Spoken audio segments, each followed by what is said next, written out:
Describe substantive procedures the auditor should perform to obtain sufficient and appropriate audit evidence.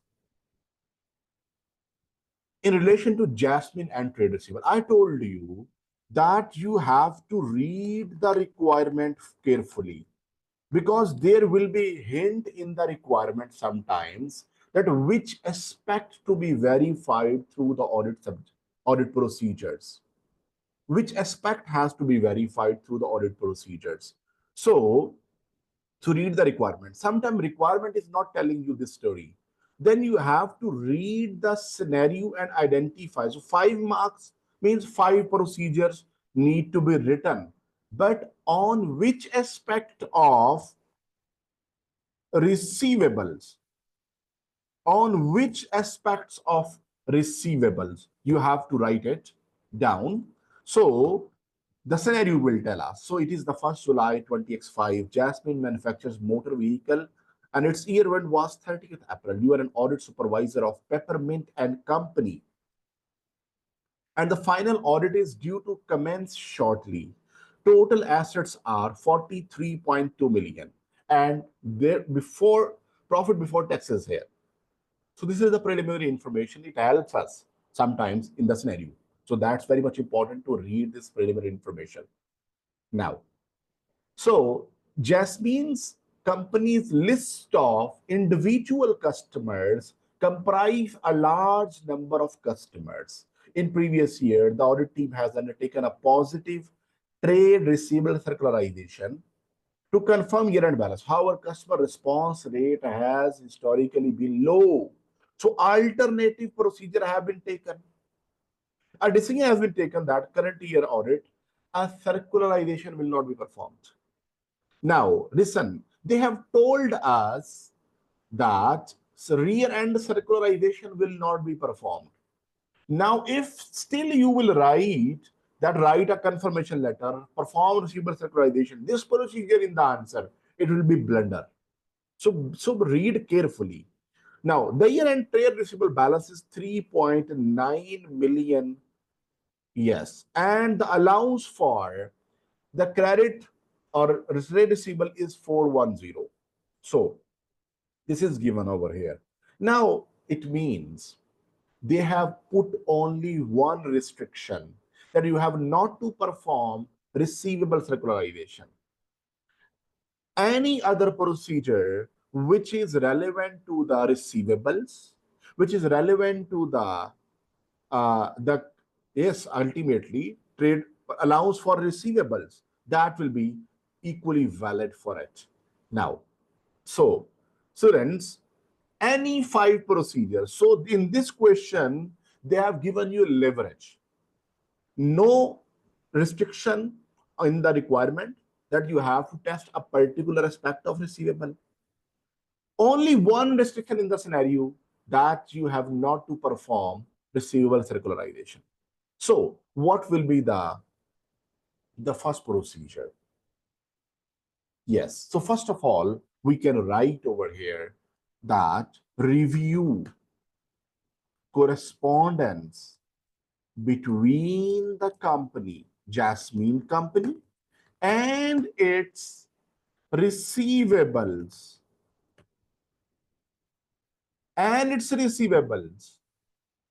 For what purpose? To identify any disputed balances.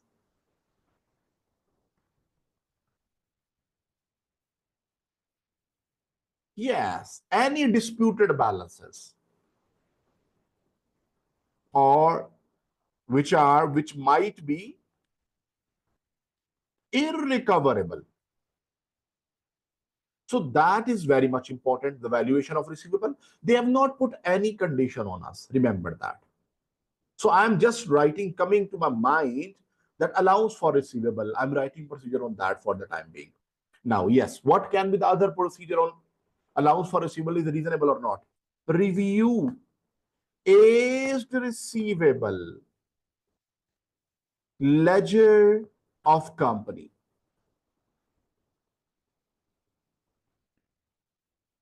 Company discuss the recoverability with credit controller of company, and in the light of that,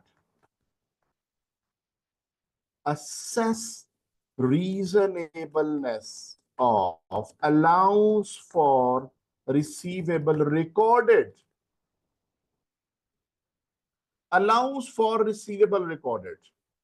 So for your better, readability, what I'll be doing, I'll be copying, pasting the scenario here. So just a minute, please. Yes, now it will be better readable to you now. So students, allowance for receivable. Once again, whether it is reasonable or not.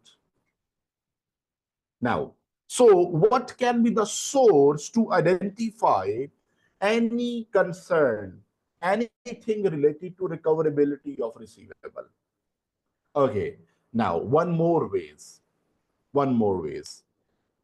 Calculate the receivable allowance for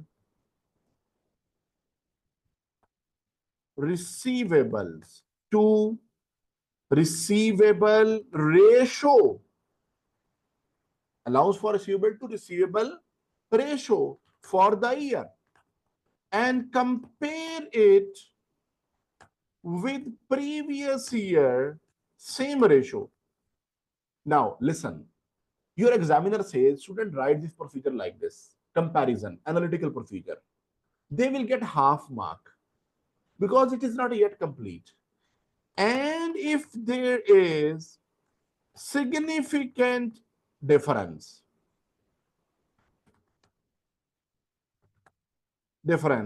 inquire the reason from management. Now this is complete 1 mark. If you write only this, you will get half mark.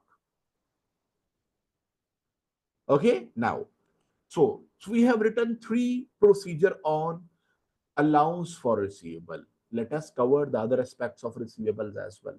Okay, we can write vouching test on the receivables. We can write tracing test on the receivables. Okay, yes. For a sample of trace, a sample of GDNs, goods dispatch notes, from trace a sample of goods dispatch note from the relevant sales ledger and customer balance and relevant sales ledger and relevant customer balance, whether it is included in it or not. This is again tracing test. Now we can write more procedures.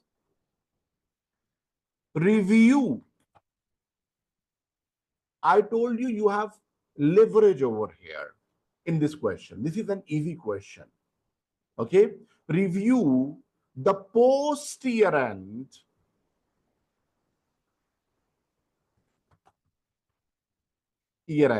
bank statement and cash book of company. That amounts have been received against the receivables at year end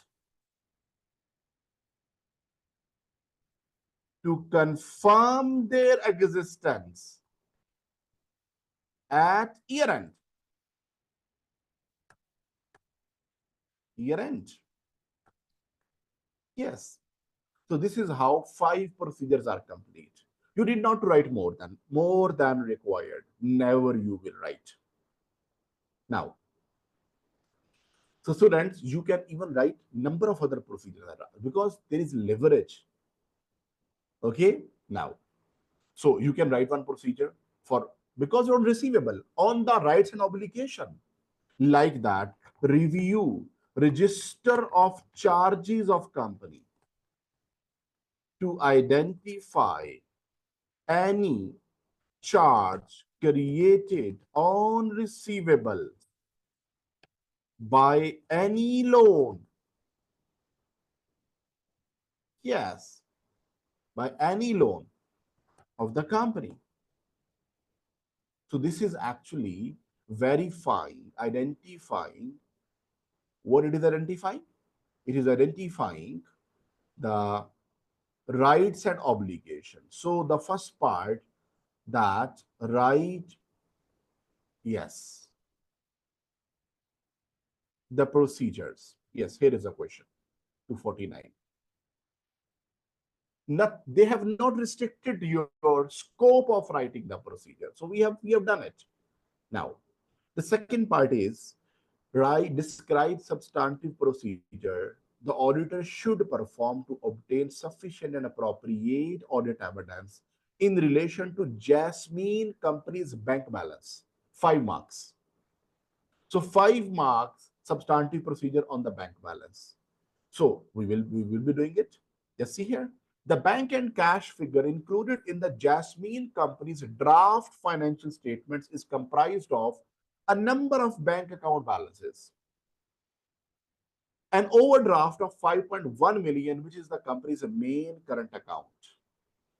Okay, and zero point 0.2 million to several saving accounts. The direct finance has informed audit manager all accounts have been reconciled at year end. The overdraft of 5.1 million have increased significantly during the prior year. The director have informed that the overdraft facility which company is requires in order to operate on a daily basis is due for renewal in August. This is very important.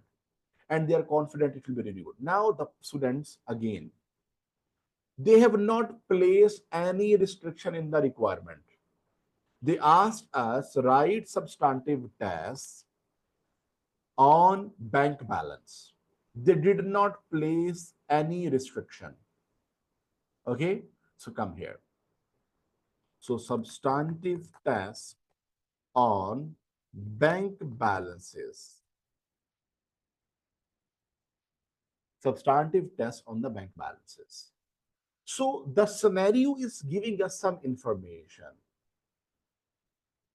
Okay, they say that they have multi number of bank balances, bank accounts. Now, and they have reconciled at year end. This is giving an idea. One, they have overdraft balance and this balance. This is giving some specific information to us. And then this is due to renewal in August. So what is their year end? Year end is, it is 1st July. I mean, in August, it is renewal, maybe before the date of audit report. So 5 marks, 5 procedures.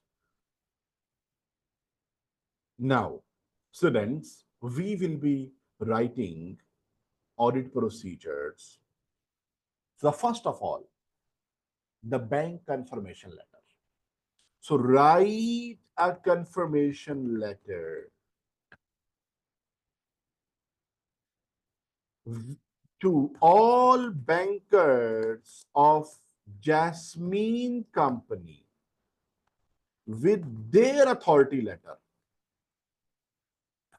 of Jasmine company, and compare the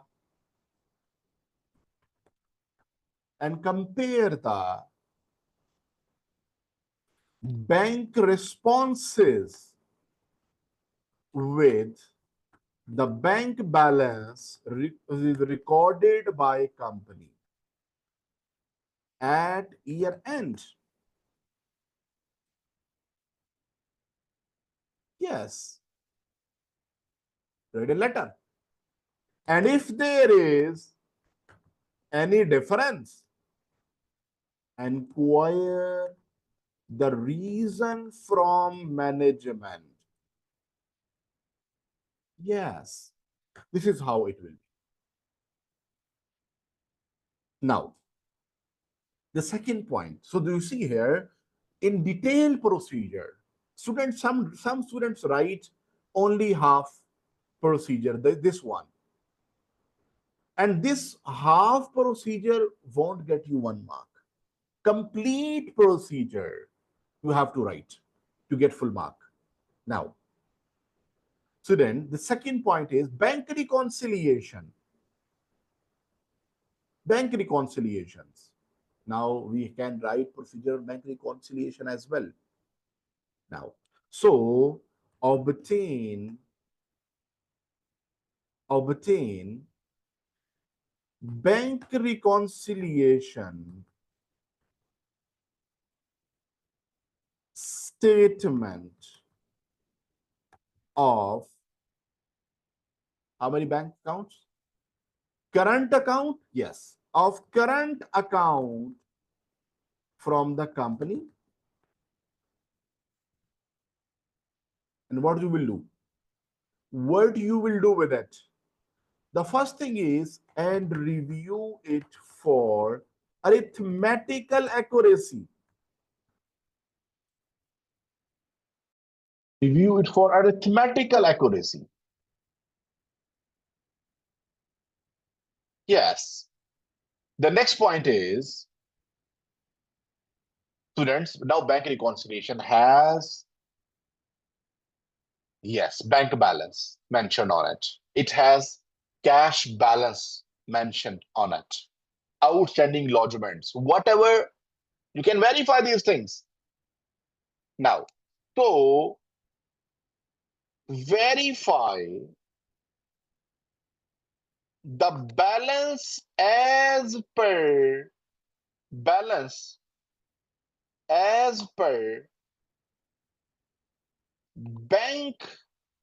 verify the bank balance as per bank reconciliation statement from relevant bank account and confirmation letter of the bank. Means bank balance is mentioned on the bank reconciliation statement. Okay, that balance as per bank statement, as per bank. So now auditor will verify what is mentioned in the bank reconciliation and the bank account details and the confirmation letter details from both sources. Now, 3 procedures have been written. One more I will write on the yes, on the bank reconciliation. So outstanding, which the check which company has deposited but not cleared. Verify all outstanding lodgements. Yes, outstanding lodgements from pay in slips used to deposit checks before year end. Outstanding because check deposited, not credited. Because when you deposit check, you fill a pay in slip. And post year and review. Post year and bank statement whether these outstanding lodgements have been cleared. You see here. So two sources. One, to verify they were deposited before year end, and review the post-year bank statement, whether they were cleared or not. Now,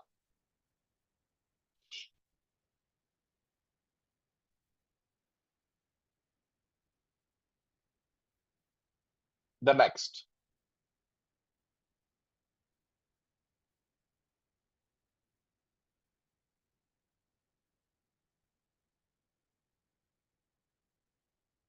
The next point is, so 4 points we have written, students. They say that there is saving accounts as well. Saving accounts as well. And this is 5.1 million. Okay. You know, that is the overdraft. Discuss with management whether any security has been provided to the bank for the overdraft,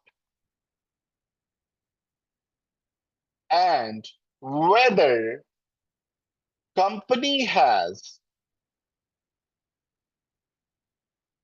whether there is any legal right to set off, yes, to offset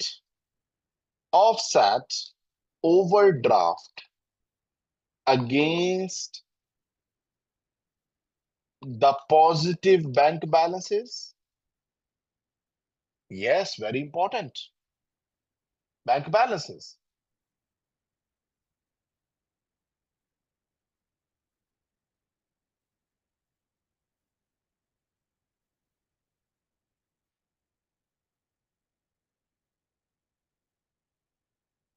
No, this is not the procedure for going concern here.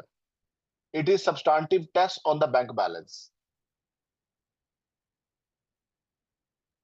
Remember that. We are writing substantive test on the bank balance, not on the going concern here in this requirement. Next. So 5 procedures are done. 5 procedures are done. And they have not placed a limitation. You can write over here the last procedure, that review financial statement disclosures, whether all the disclosures related to bank balances have been given as per IFRS and laws and regulations. Now, so this is, in exam, you will not write more than 5, I'm telling you. So 5 procedures are, I have written 6. Now, the third part I'm not going to do because we have not done going concern question area yet. Okay, I'm not going to do. Now, one more question we will be doing. Here we are. A very good question it is. 248. So, very good requirements there are. I will give you some time. You can read it, the first requirements, and then we will proceed. They have placed a limitation here. Valuation of inventory. The procedure should be on valuation only. 6 marks. So it is 1st July 20x5. Each company develops and manufactures computer component, and its year end was 30th April 20x5.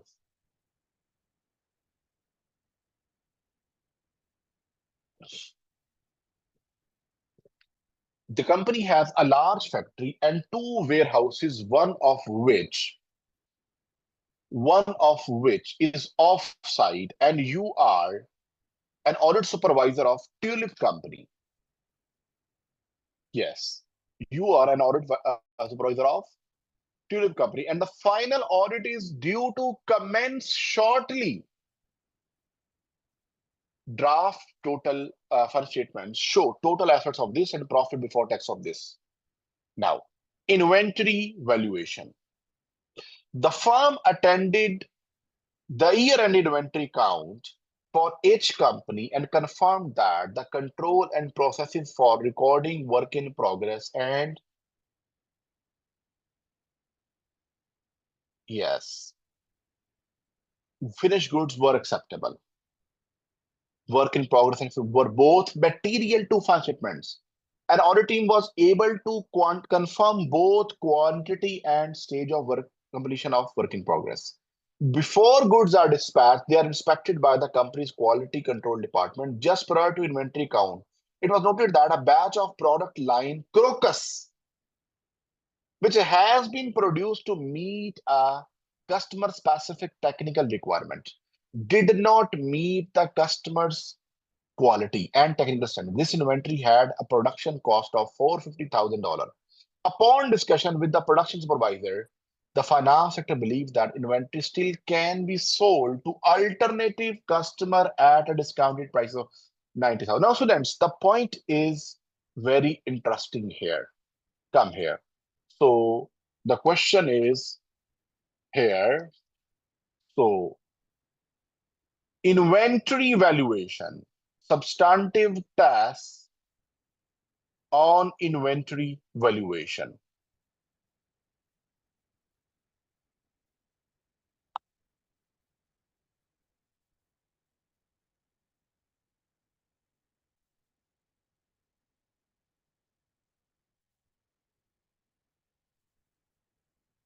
To substantive tests on the inventory valuation. And I told you, valuation. There is work in progress the company has. We can write procedure on that, on its valuation. Finished goods there are, we can write procedure on it. Then there is a specific matter. Crocus. Crocus. They say that it did not must meet the customer technical. So production cost of 450,000 is there. We can verify its cost. This is NRV. We can verify this through our process. So 6 marks, 6 substantive tests on it. We need to write inventory valuation. So cost and NRV, valuation of inventory. So a few procedure we can write on work in progress and finished goods. Okay.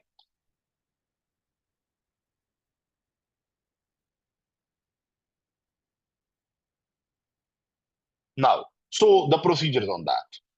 Starting.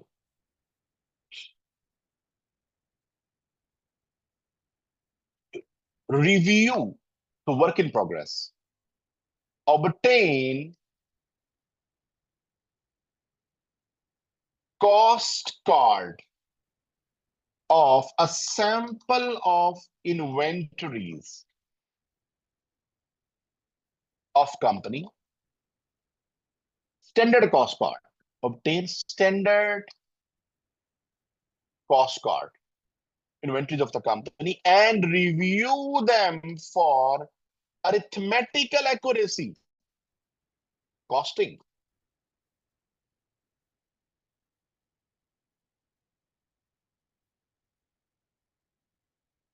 Now, so for a sample of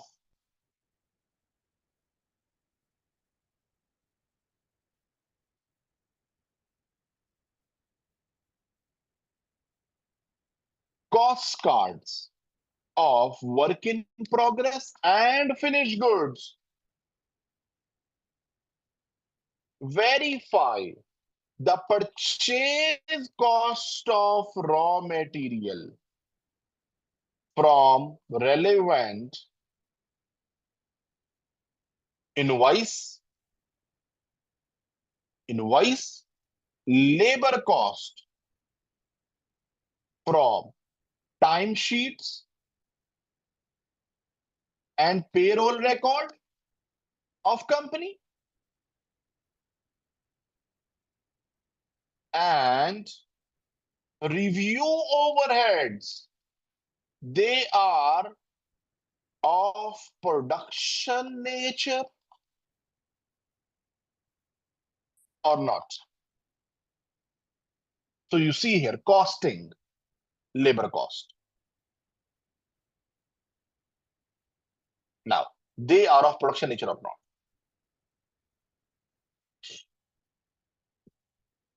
Now, NRV of inventory for costing still. Discuss the assumptions used by management with them for calculation of percentage completion of work in progress. Assumption. Yes. And assess the validity of their response. I mean, you are saying that raw material, with respect of raw material, is 100% complete. So what is the assumption? So what is the validity of the response?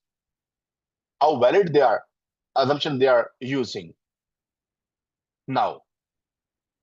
So now NRV.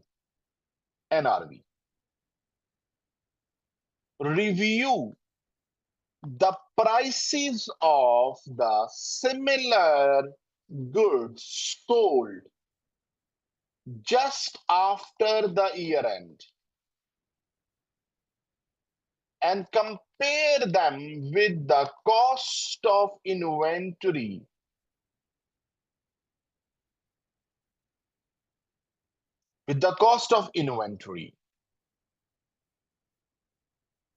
in companies' accounts to assess NRV is above cost or not.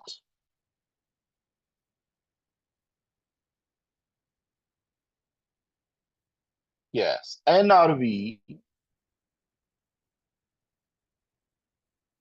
is above cost or not.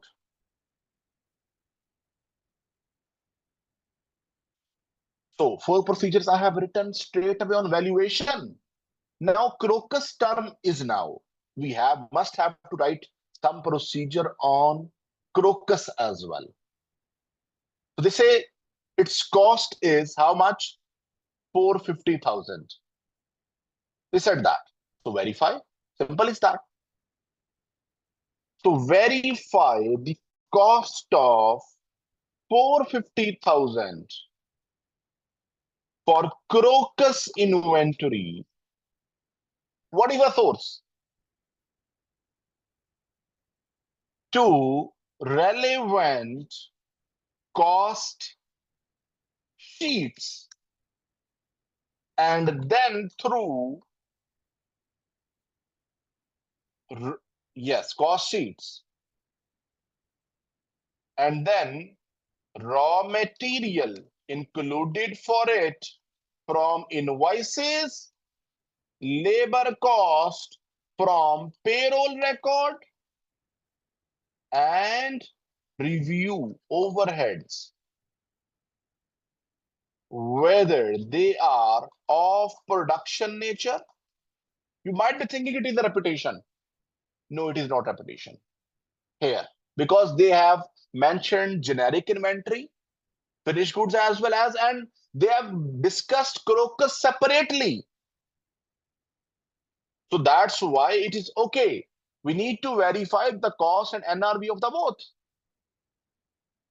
Now, they say it can be sold at 90,000 for finance director. Now, discuss with finance director.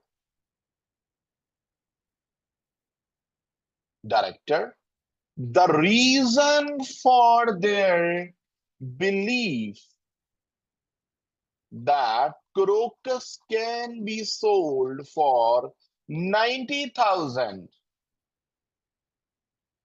and assess the validity of their assumptions.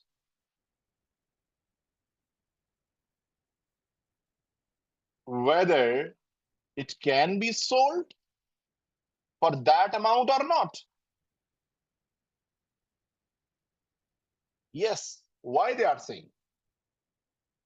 Why they believe? Now,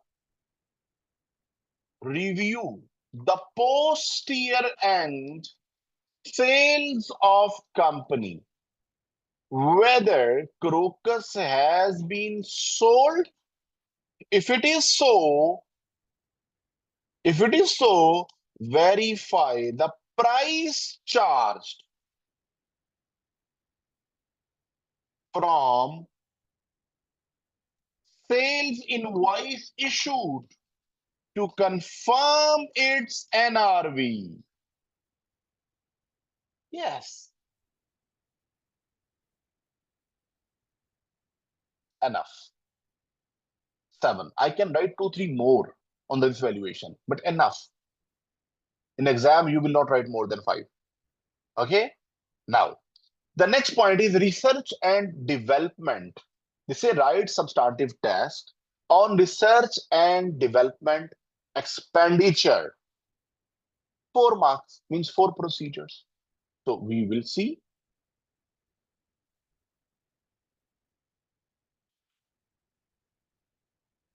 Yes, this is the point. So substantive tests. They have not placed any restriction on our procedures in the requirement. They have not placed any restriction, but we will see the scenario.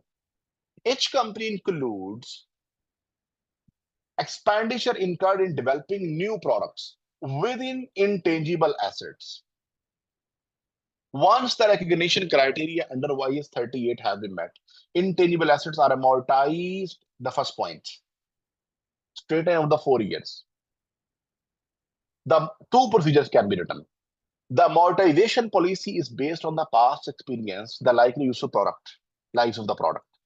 The opening balance is 1.9 million. The company spent 0.8 million, which are at the all different stages of development. Very easy. Very easy. First of all, they say they use 4-year life. So what is the reason? Discuss with finance director the reason for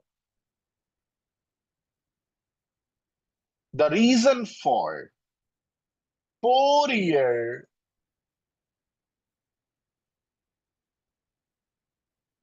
the 4-year useful life of intangible assets and assess the validity of his or her response, whether that response is valid or not. Simple as that. Second point, they say straight line basis over 4 years. Okay, so we will calculate. So recalculate the amortization charge for a sample of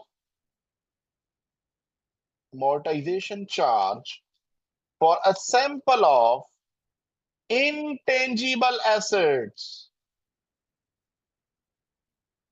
for which production has commenced,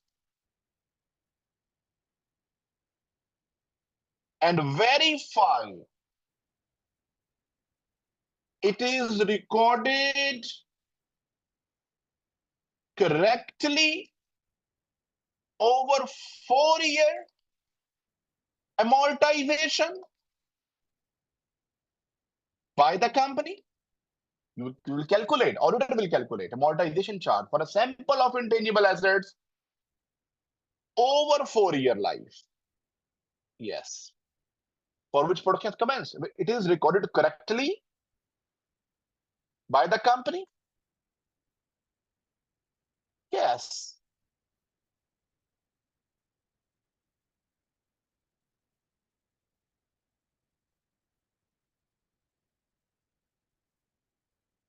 Using straight line method.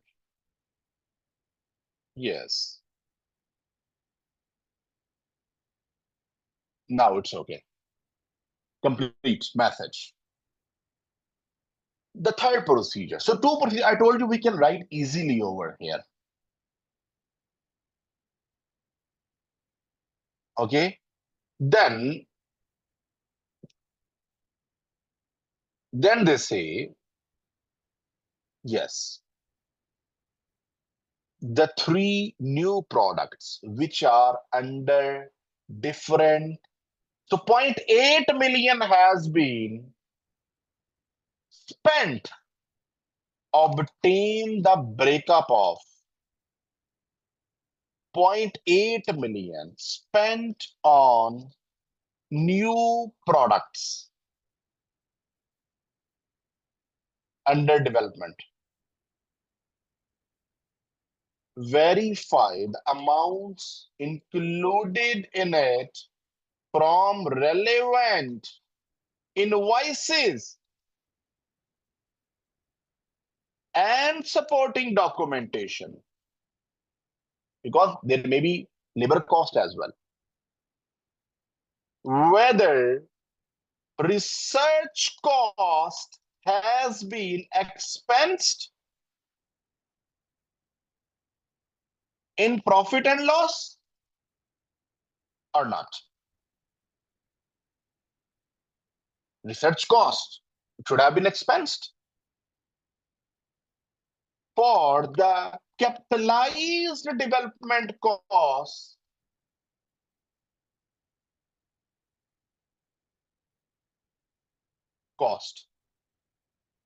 review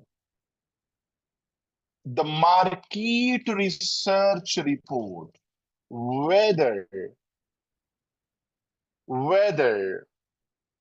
the company will be able to sell the product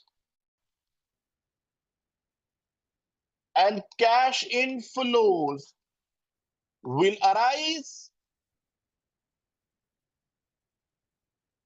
Yes, what is the purpose? To confirm its commercial feasibility. This is the criteria of IS 38, intangible asset capitalization. We have studied it when we discussed the topic on substantive test on research and development. Now, so now what is the technical feasibility and whether the company has intentions to complete the project? Review the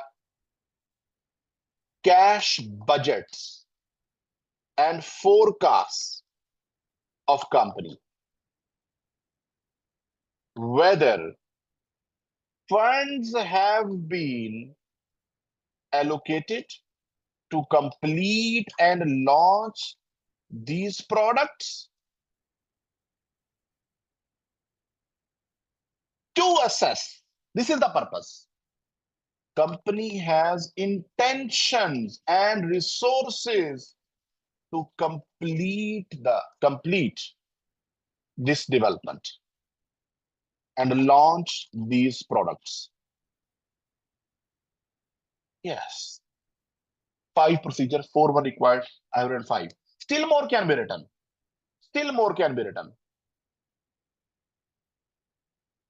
Here, since they have asked generic procedures, generic, about research and development. Generic means 2, 3, 4, you will write to the scenario, and 1 you can write the review financial statement disclosures, whether all the disclosures related to intangible assets have been given as per IAS 38? Yes or not? Now, it is done. In exam, you won't write more than 4. I'm telling you again and again. Now, one of the toughest question. Here you go. Because it requires some common sense. 4 marks. In exam, you will write one part like this on substantive. I'm telling you on the basis of past paper analysis. One question will be like that, which is unconventional. You may say, oh, I have not studied it anywhere. But this require profound knowledge of substantive test. And basically, examiner wants to know that have you developed your sense of applying substantive tests or not. So the procedure is substantive procedures to be performed on sales tax liability. Substantive procedures to be performed on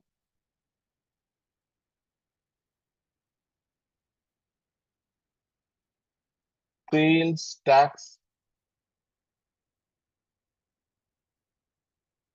liability. So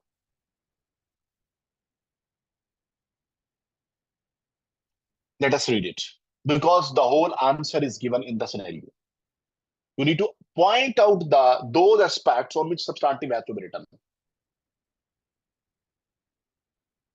Okay, I am not reading it yet because they said write procedure on sales tax liability. We can write one procedures. Compare the year-end sales tax liability to the budgeted sales tax liability of the company.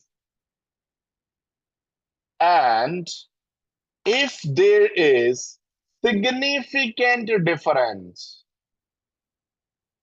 investigate and inquire from the management. Inquire the reason from the management.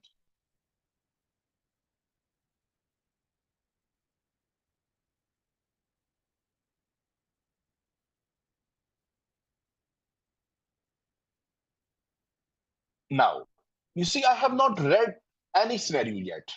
I have written one. Now, let us read it. So, each company is required by relevant tax authorities in the country in which it operates to charge sale tax at 15% on all products which it sells. This sale tax is payable to the tax authority when purchasing raw materials and incurring expenses in the manufacturing process. The company pays 15% sale tax on any item purchased. Okay, this can be reclaimed from the tax authorities. Okay, one is sale tax, which is collecting on behalf of customer. One, we are paying. Two types of sale tax. When company is buying, the company is required to report the tax charged and tax incurred by completing a tax return on a quarterly basis. And the net amount owing to the tax authority must be remitted within 4 weeks of the quarter end. The financial statement contain a liability of 1.1 million at year end. Now, so they say that tax charged on sales is 15%. Incurred is what we have paid on purchases. So first of all, yes, recalculate the sales tax on sales of company for the last quarter of year as 15% of it, and compare the recorded amount with the amount of sales tax of company. If there is difference, investigate why it is so. Yes, then sales tax incurred.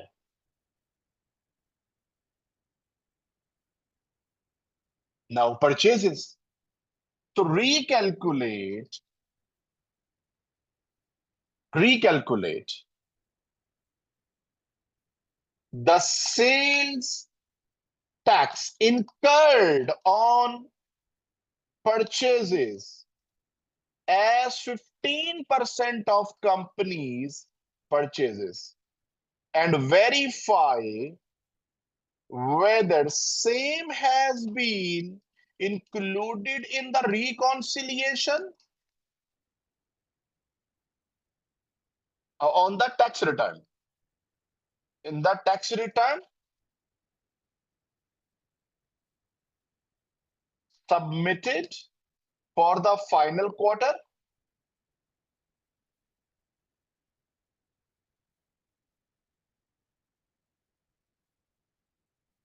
of the year. Yes. Now 3 procedures are done. Now, students, now payment of tax. Review post-year end bank statement to identify actual payment of sales tax to the authorities by the company and verify the liability recorded for the sales tax in the year-end financial statement was same? Yes, it is same or not? 4 are done. Now, so you can write the final procedure the same. Review financial statement disclosures related to sales tax liability.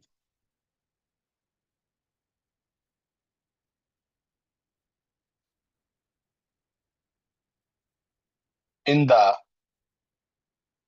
financial statements are in compliance with, because it is a legal matter, laws and regulations and accounting standards.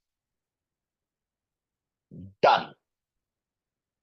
You see, I have written these all procedures, these 3 from this scenario, this information. And 4th is also quite common sense. What is actually being paid? And liability recorded is the same. And the 5th as well. So 4 were required. So students, that's it for today on the substantive test. We'll be meeting in the next class. Till then, take care. Goodbye.